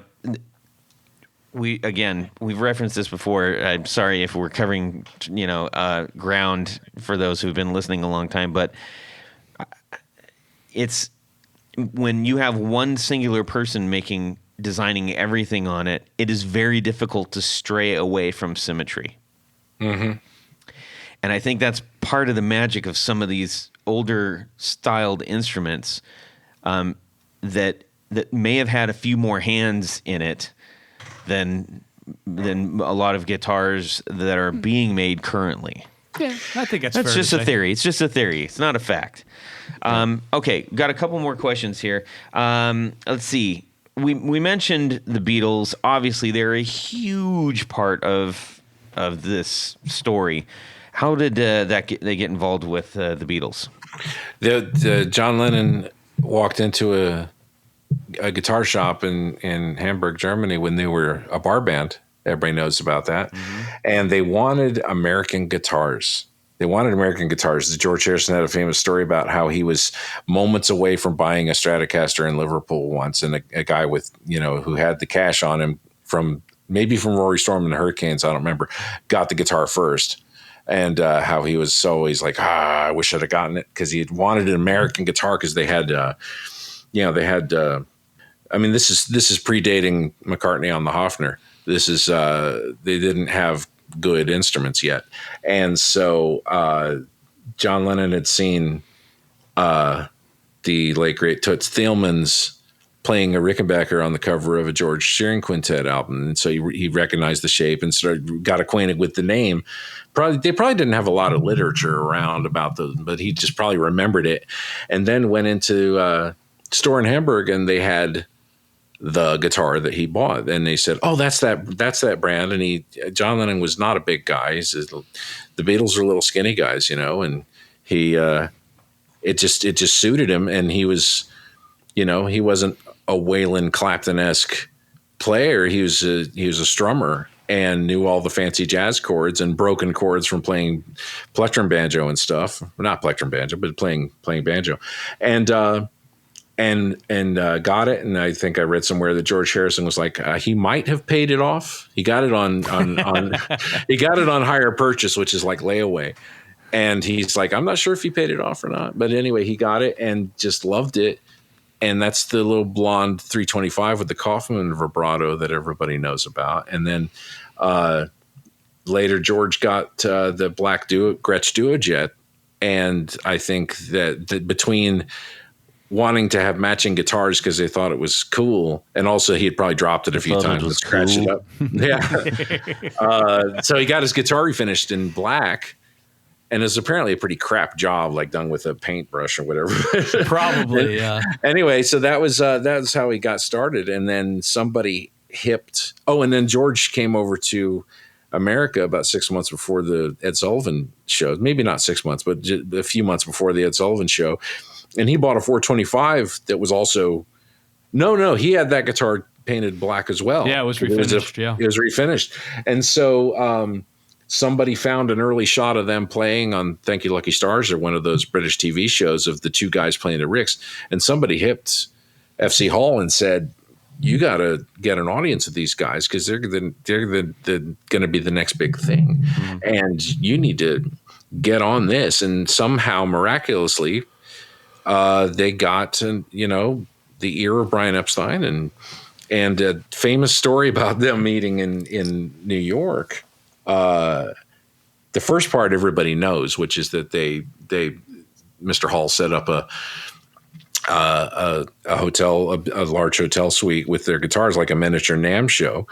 And the Beatles came in to check out all the stuff, and they had one of the early 12 strings, the second one they had made. And, which wound up being the Hard Day's Night 12 string. I'm doing the condensed version of the story because everybody's got the books and everybody knows all this stuff. And so, but George wasn't there because he's in the hospital. So they took the guitar over to the hospital, the 12 string, and let him play it. And he said, yes, I love it. I want it. And off they went. But here's the part that not a lot of people know is that, so FC Hall, Francis Hall was there, of course, and said, he had some assistant with him, a flunky of some kind. He said he gave him a couple bucks and said, go down to the Five and Dime and get the new Beatles album because my son John is, he's 14. He'd like an autographed album by these guys. And so the kid said, okay, and went down and bought a brand new copy of Meet the Beatles, which had just come out that month or something. So they bring it back to the room. And they get through with their formalities and they're looking at guitars and blah, blah, blah. And he says, oh, yeah, would you fellas mind signing this? And they go, sure, we'd be happy to. And he hands them the record and they go, what's that? They said, well, that's your new album. And they look at it, the front of it and the back of it. They had never seen a copy of Meet the Beatles. Oh, wow. Because it's an American-only release and they had just gotten there like the day before. So they signed it. They started to sign it on the back. Like two of them signed it on the back and said, no, we need to sign it on the front. So they signed it on their faces on the front or whatever. And FC Hall took that record home and gave it to his son, John, who still has it. Wow. And worth a fortune. He took it on Antiques Roadshow about 10 years ago. And I'll let you go on YouTube and find the clip. Wow. So that's, but isn't that funny how they're like, oh, the Beatles is this new group. My son would like an autographed record from them. That would be nice. Yeah. What a fine gentleman. Indeed. Wow. Hey, so we got two more questions that I think are worth asking here. These are all shapes and models and features that have largely been unchanged for quite some time. Mm-hmm. Yeah. I'd say. Yeah. Do you largely. think that will there be any new developments? They're gonna keep Tony shaking his head like, nope. I'll tell you dumb Todd. Well, here's the thing is that every so often they come up with a new design. And if it's not a direct, so the example that Tony came up with a little bit ago is the 1993 Plus, which is 1993 was a hollow body 12 string double bound, but they call it the Plus because the neck has got a 1 3/4 nut width and wider than your typical Rick nut width, which I can't remember what the typical one is, but it's smaller than 1 3/4. And that was and remains fairly successful. Whenever Rick has tried to come up with something that is a departure, a few diehards pick them up. And then they get phased out after a few years because they don't sell as well as a 330 or a 360 or a 4003. Now there are constant developments in production. There are constant improvements. There are constant changes in like how can we make a better, stronger finish? How can we, let's do things like take the finish off the fingerboard, see how that goes. Let's upgrade the pots from this value to that value, whatever. There are changes that way. But I think someone that wants a Rick walks into the store and says, I'd like a Rick, please. Mm-hmm. That's fair. Yeah. But they do it. They came up with the whole 650 series in the 90s, and they finally got phased out about 5-10 years ago. They had a solid body series in the 80s that had bolt-on necks that was predated by another bunch of bolt-on neck solid bodies in the 70s. You had the 430 and so on. Not the 450. But anyway, you had some in the 70s and a matching bass series, the 3000 series, and a few people are sentimental about them, but they kind of went away. And then like I say, in the 80s, they had these ones that had these cool pickups that were like funky passive humbucker things and solid body with bolt-on necks. And anyone who plays one goes, "Hey, this is pretty cool," but they're not as classic Rickenbacker. Yeah. So I guess classic is probably the word I'm looking for. Not retro so much as classic. Yeah, I think that's pretty fair. Yeah. Now, speaking of all these models and just being aware of what's out there, I think final question, unless Tony stops me after this and wants to add something. What should people who maybe are just getting into this, largely as a result of this show, I would imagine. Of course, yeah.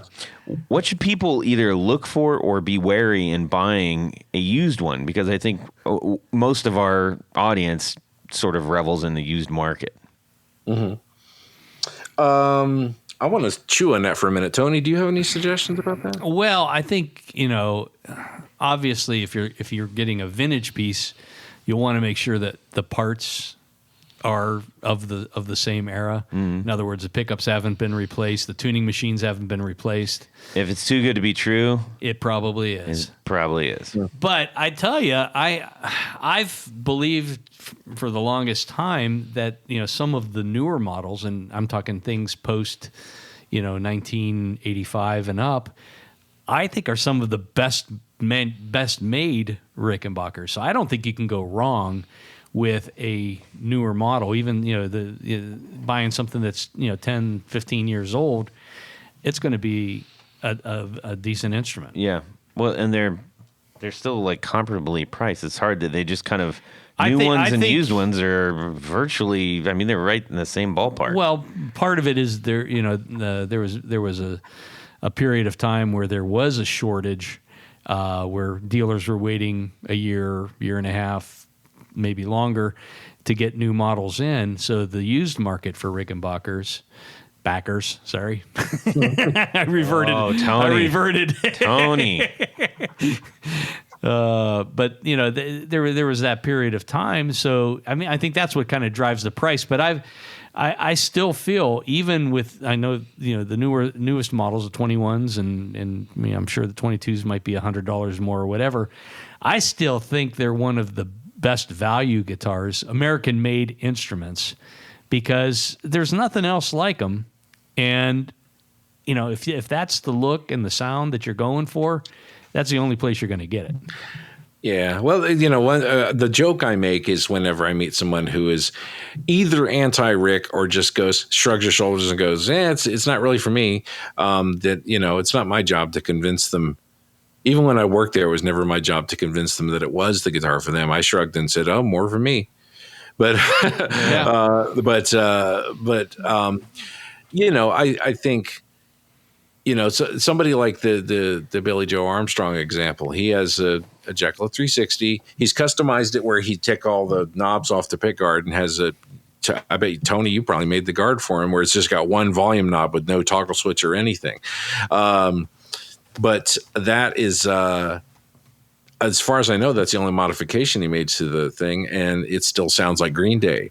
But having said that, don't go, if you're looking at getting a Rick, don't think that you're going to be able to play metal on a hollow body. Right. Maybe you can, I can't. But because you're just going to run into feedback problems and things like that. So be realistic about those, but that's just guitar buying 101. But yeah, as far as whether they're a good value or not, yeah, they're still great when you consider that an ES335 is going, what's street price on an ES335 new right now? $6,000 or something? I think that whole line has just shot up. Yeah. So, and that's the echelon of where Rick is quality wise, not with Epiphones, not with an Epiphone Dot or anything like that, but that are made overseas, but the ones that are made in America, are going to, when you compare where Ricks are selling now with that, they are a great bang for the buck. And I think even vintage ones. I mean, even though they might be, people are asking $3,000, $4,000, $5,000, $10,000 for some of the earliest ones. They're still, when you compare that to what a lot of Gibsons are going for, or a lot of Fenders. I mean, I think I said earlier that I think the vintage market for Rickenbackers is they're generally undervalued by a lot of people. Yeah. Yeah, but they're not going to be as popular. They're never going to be as popular as a late 50s burst or or whatever. That's always going to take. We just have to get Bonamassa to play them, and then everybody will buy them. Hey man, so are you guys familiar with the Rick Light Show guitars? Yes. Okay, so I was in Indianapolis a couple of years ago, and there's a great little mom and pop shop there called Arthur's Music, and they had just bought a big collection of Ricks and other similar Beatle-ish guitars and a couple of cool Vox amps and stuff from a collector. I just happened to be coming to town, and I saw that they had gotten this stuff, so I was like, I'm going to go by and check it out. And they had a Rick Light Show, and I have one too, so I wanted to compare it. I didn't plug it in and to look at the lights and stuff. I just wanted to play it because they've got extraordinarily tiny necks. And so I went and played it. And about 2 weeks later, Bonamassa's got one on his YouTube channel. It's the same guitar. He buys lots of guitars from Arthur's, and it was that guitar. Man. Well, this has been enlightening to say the least. I think we just scratched the surface. I mean, and honestly, I want one of these now. I actually now Tony is going to be kind enough and let me try out his 330. Tony, do you have any 12 strings? Yeah, I've got the 360 V64. Okay. Yeah. So the 12 strings are a whole nother topic because there's so much about them that sets them apart from every other guitar on the planet. The fact that they've got a short headstock with classical style tuners and standard style tuners just to cut down on the length of the headstock, which is genius. Thank you, Dick Burke, who was the factory manager for many years. Dick is one of the other unsung heroes of Rick. He was there for ever and ever and came up with a lot of neat ideas like that. Also, I'm not sure whose idea it was. It might have been FC Hall for the thicker string. Not the thicker string up top. So everybody knows when you play a standard 12-string acoustic or electric, you strum a chord. The first note you hit is the octave string of the E. Well, Ricks are flipped the other way around. So the first note you hit is the root. And I've got mine right here. So I'll just go and like that. And so the nice thing about that, again, you can play an A chord, an A power chord with one finger. Because of the way that they're because of the way they're set up,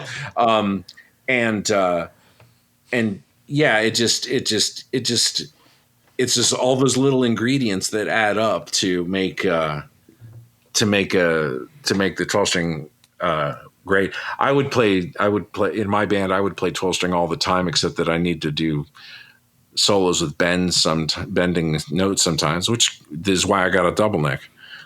That's an entirely other story too. Oh, dude, yeah, it's I'm very happy. I don't have that many guitars compared to some friends of mine, anyway, and but I'm very happy that everyone has a cool story. And there's actually the guitar I'm playing right now that I have in front of me. There's a fella named John McNicholas here in Atlanta that did a sort of a photojournal series on people's favorite instruments, and it's called That One Guitar.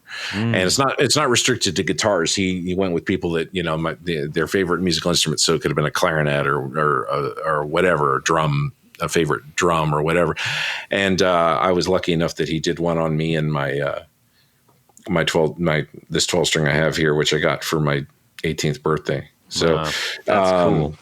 Anyway, but yeah, if you care enough, folks, you can go find that online somewhere. But because it's cool. If you guys haven't done this yet, I'm sure you will do a thing about what's your craziest favorite guitar story, because they've all got, if you've been at this long enough and you get to be a certain age, all your instruments have a story or 2 or 3 or 10 built into them. And so that's I'm happy about that with the guitars I have. Fantastic. Well, Kenny, thank you so much for lending so much.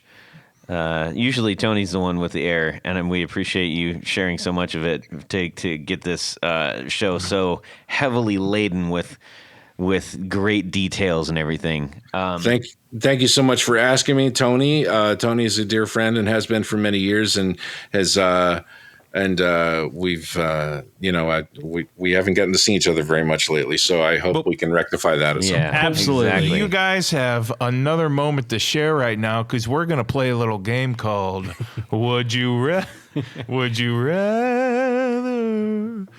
This week's Would You Rather.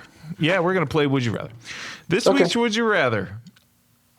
You're walking down the street, and then you go to the Who's this from? studio. And at the end of the thing, and you're walking down the street and you go into the studio, and then you come out of the studio. Out. That's right. And a man with a briefcase approaches you. He says that a well-known multimillionaire wants you to have your band to play a private party for $5,000. $5,000. That's a lot of money. You try to act cool, but your eyes are spinning like a slot machine that's about to pay out. But the man says, we will pay you double if everybody in the band wears a tight pink tutu. just like the one that the old Cheech wore in the Battle of Bands on Up in Smoke. Photos of your band will be plastered all over his very popular social media, too. My mama talking to me, trying to tell me how to live. Yeah. So, do you take the $5,000 to play the gig in normal clothes and get zero promotion? Or do you take the $10,000 to play in a ridiculous and very revealing outfit for this rich weirdo to laugh at and spread all over the interwebs? Oh, man. Who's this from? Ladies and gentlemen, this is from Daniel, and he is from Wollongong, Australia. Yeah. Wow. Very cool. Wollongong, Wollongong. Yeah. Well, and a lovely how do you do to all of our fans in Australia. G'day. Yeah. Mate. You call that a knife? Yeah. Wow. You guys really. I was trying not to go. Out. Yeah. You pulled her I out. was really trying to stay classy. Hey, g'day is a perfectly acceptable way to greet an Aussie. I suppose it is. On Right. the Barbie. As we keep going with that. How's your mother? Sorry about all the. How's your father? All the Australian stuff. Okay. So. Tanisha Duty Pants. 5,000. You just play in your street clothes. What you're wearing now? What I'm wearing now. Perfectly acceptable clothing. Okay, perfect. What if you're already wearing a tutu? Yeah, that's a good question. Excellent. I think it makes the answer a little Yes, easier. I think so. And $10,000 if the whole band are you wearing things other than the tutu? It doesn't sound like it. Yeah, just the tutu and that's Just the tutu. Wow. Yeah. I don't think any undergarments. I tell you what, I'll pay you $20 not to see Tony in a tutu. All right. So Tony, go ahead. We're gonna make our rounds. All right. Go ahead. I'm gonna go for it. I'm going for the $10,000 and the tutu. Okay. Sounds I good. mean, yeah, I've worn more ridiculous things than a tutu. All right. Playing Kenny, how live. about yourself? and he's gotten paid less than that for Much less. $50. I also go for it. There's only one thing worse than being talked about, and that's not being talked about. Yeah. I would $10,000, and I think it was our friend John Lennon who said, "I'll wear a bloody balloon if I get paid." So Yeah. so 2-2 it is. Okay, Jared. Yeah. Oh boy, everybody cover your eyes. I could do the tutu. You might need a 3-3. And Jared? I'm definitely wearing the tutu. I don't care how revealing it is because I'm old and I'm fat and nobody wants to see it anyway. Okay. So I'm definitely not going to do that. Sorry. I'm on the island this time. You know how I am about my band's image. Well, you and all still that think stuff. you're going to be rich and famous. No, someday. I don't. No. Yeah. So that was super fun. Thank you so much for sending that particular Would You Rather That in. was really good. That was really, really good. Thank you, Daniel. Much obliged. We need to thank a few people. Yes, Todd. And then we're going to say goodbye to everybody. And let's start with thanking the few people first. I'm going to thank a few people, Let's do it. because at this point of the show, Todd, there's a special group of people that we love to thank. These are our executive producers. Now, Kenny's probably wondering, what's an executive producer? And more importantly, how could he become one? Well, you just go over to patreon.com/the Guitar Knobs. Check out a couple different levels in which you can participate, become a sponsor of this very podcast. Each level comes with a great bevy of thank you gifts, including things like T-shirts and barefoot buttons and flashlights and keychains and picks and stickers and all the good stuff. But as an executive producer, there's one thing more, Jared. That's right. You get to have your name read on the Your thing. name read on the thing. That's what I'm going to do right now. So special thanks to these executive producers. Big breath in. Big breath out. Tom Barazin. Yeah. Darren Gregory. Doug Christ. Ken Sayers. Michael Senchuk. Stefan Lamb. Anthony Lathrop. John Englund. John Esterle. Justin Jones. James White. Matt Hart. Bill Gola Guitars. Richard Kendall. Tig Harmon. John Jackson. Jason Roush. Gary Cooper. Mark Garton. Elad Mizrahi. Mike D, Trevor Gunberg, Rick Calhoun, Anthony Gimolero, John Halverson, and Drew Lopez. Hey, but wait, isn't there more? Oh, there's definitely more. More? Get your name right on the things. Well, Let's do most it. importantly, we have a special group of executive producers. Oh, yeah. We call them our Grand Poobahs. That's right.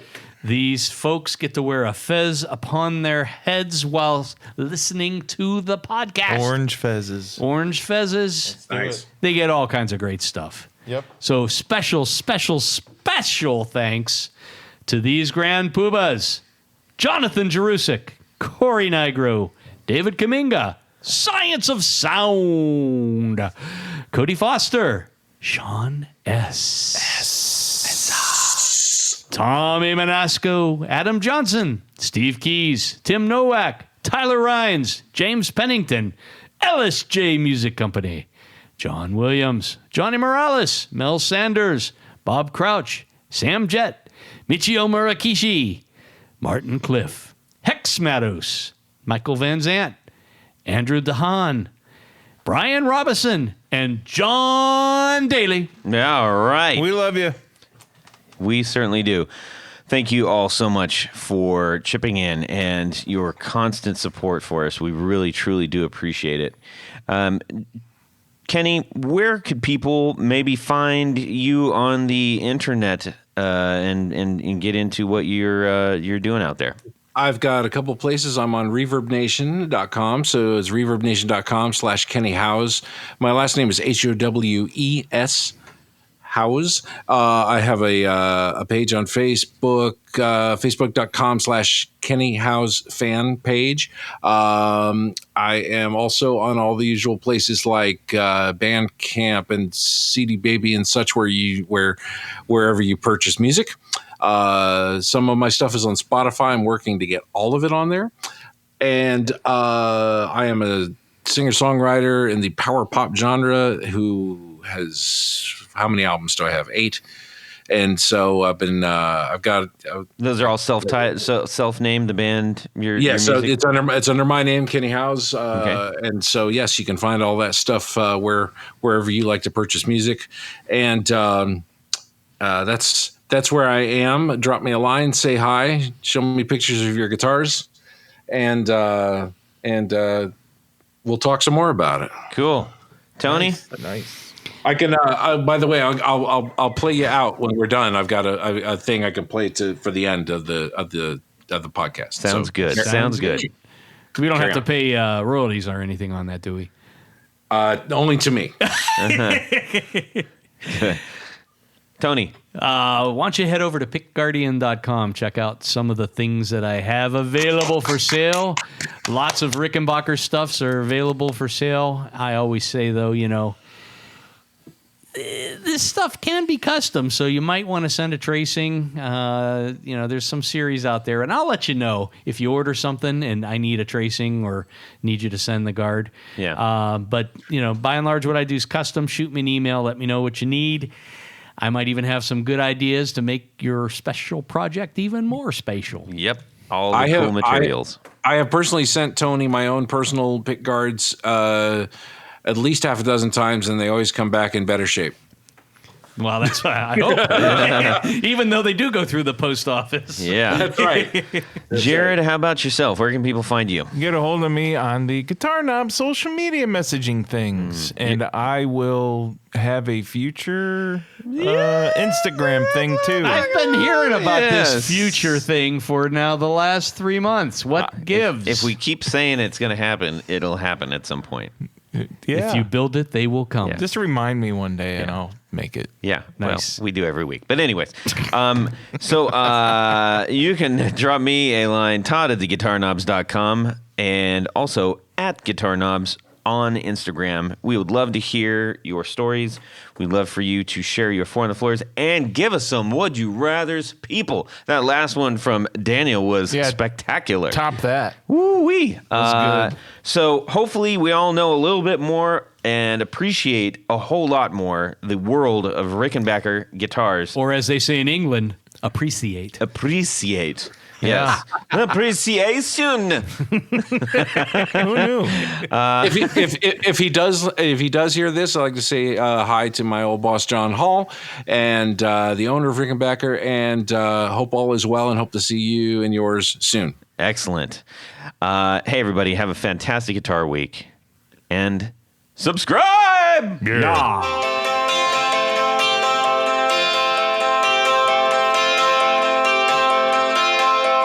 There, you can fade that out. I love it. Perfect. Perfect. I've been saving it. Yeah, well, you dislodged the Polska kielbasa that's been up there since you were 16. Oh, that's what that was. Ooh, it still tastes good. Woo, doggies, we're going to have a good one tonight. And action. I was made for loving you, baby. Kenny, if you hear this, Yes. that's when I have to cut Tony off and make an edit. All right. Occasionally, these clowns and then myself We will screw it mess up. it up. Anyhow, Oh yeah. Oh, dear God. I'm Tony didn't take his Centrum today. I guess not. No, don't do it, Jared. Too late. You did it. Damn it. We're cutting this part out, right? Yeah, we're cutting this part out. Hang on. Well, that's it for these knobs. Please visit our Patreon page at patreon.com/theguitarknobs. Visit our website at theguitarknobs.com for all of our past episodes, Four on the Floor blog, and other good stuff. You can connect with us on social too at our Facebook page and share your gear and stories on our Facebook group. Also, be sure to check out our Instagram at Guitar Knobs. Catch you next time.